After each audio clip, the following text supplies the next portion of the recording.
Assalamu alaikum ɗaliba ko kuma ce ɗalibai ya danganci wa ke kallo da sauraro a daidai wannan lokaci kuma barka da zuwa darasi na 19 a jami'ar koyon Coreldraw wato da MALAMINGIDA.com.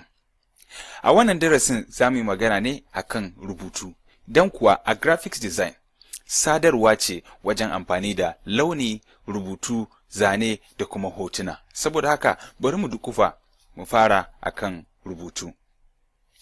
Idan muka dubi fuskar na'urar tamu muka zo mu tools bar za mu tarar da cewa idan muka gangaro ƙasa nan za mu ga alamar harufa ta A, wanda idan muka zo kamar yadda nake faɗa kusan kullum duk inda kaga akwai wata 'yar bakar kifi a ƙarƙashi wato na bayyana maka cewa akwai wasu makarraban da suke aiki tare a ƙasa.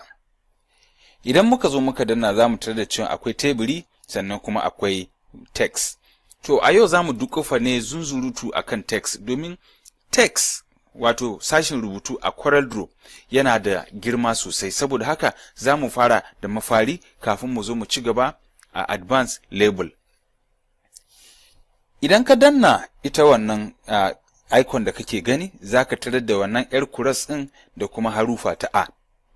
To a hakan ba wai an baka dama ka fara rubutu ba, sai ka danna jaban na'urar taka wato left click kenan ko kuma na ce click kamar yadda na saba faɗi tun farko. Kana danna za ka ga sarkin tsalle wato kuso yana bambami. To lokacin da ya fara wannan bambamin ya nuna maka cewar fa za ka iya fara rubutu kai tsaye. Sai dai muna da rubutu kala biyu. Akwai wanda ake kira artistic text sannan kuma akwai wanda muke kira paragraph text. To da zaran kana kunna ta, to ka shiga artistic text kuma zan bayyana maka bambancin su. To tunda mun ga ita kusan mu tana bambami anan, to da zaran mun fara rubutu bari na ce malamin gida. To kaga ka fara rubutu kai tsaye. To sai dai idan muka koma nan sashin kifiyar ɗauka, za mu tarar da cewa akwai abubuwan da suke dangane ko kuma suke alaƙa da rubutun tamu. Idan na zaɓi rubutun namu, za mu tarar da wa'annan kwalayen wanda mu yi magana akan ƙara girma da rage girma.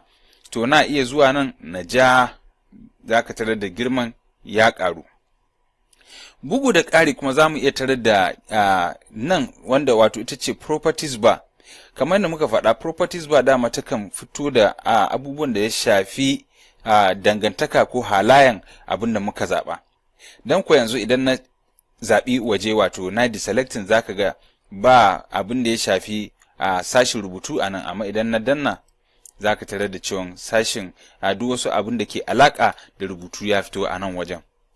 Saboda haka za ka iya zuwa nan ka zaɓi girma da kake so, kuma misali yanzu da zaran na zaɓi ƙaramar lamba za mu tarar da cewa rubutun ya ƙanƙance wanda ba za ka iya gani ba sai ka yi zoomin kamar da muka yi a darasin da ya gabata.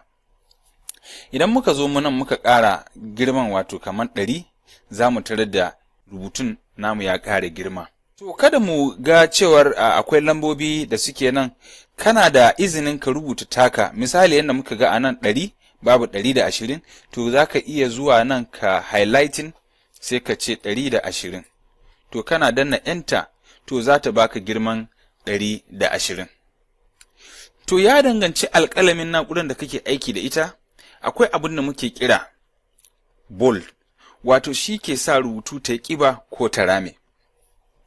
Idan misali yanzu na zaɓi wannan rubutun kamar da muke iya gani, bari in aje a tsakiya nan. Idan muka hauro nan za mu tarar da cewa akwai alama ta ba wanda take nan da ƙiba. Wato idan muka danna ita wannan ba ɗin za ta sa ita rubutun ta yi ƙiba, idan muka sake danna sai ta tsuke. Wato ya danganci ko mun kunna ko mun kashe. Yanzu kamar da take nan, idan na danna harufan nan na ba za mu ga rubutunmu ta ƙara ƙiba, idan na haka za mu ga ta tsuke. To idan ko muka zo gefenta za mu tarar da akwai wata harufa ta E.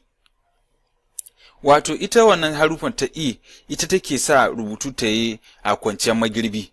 Za ta ɗan kauce kaɗan sai ta sake dawa, ya danganci yadda kake so, wato ita ce style ɗin. Idan na zaɓe ta sai na danna, za mu tada rubutunmu ta ɗan kauce.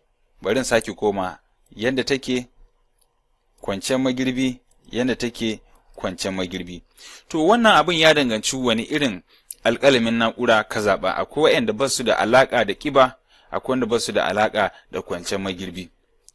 A yayin da kake so ka yi rubutu kuma kake so ka ja layi a ƙarƙashinta, to shi ne fa za ka zo wannan harufa da ka gani ta U a wajen, an nuna maka alaman harufa ta U sannan kuma da layi a ƙarƙashinta, wato underline.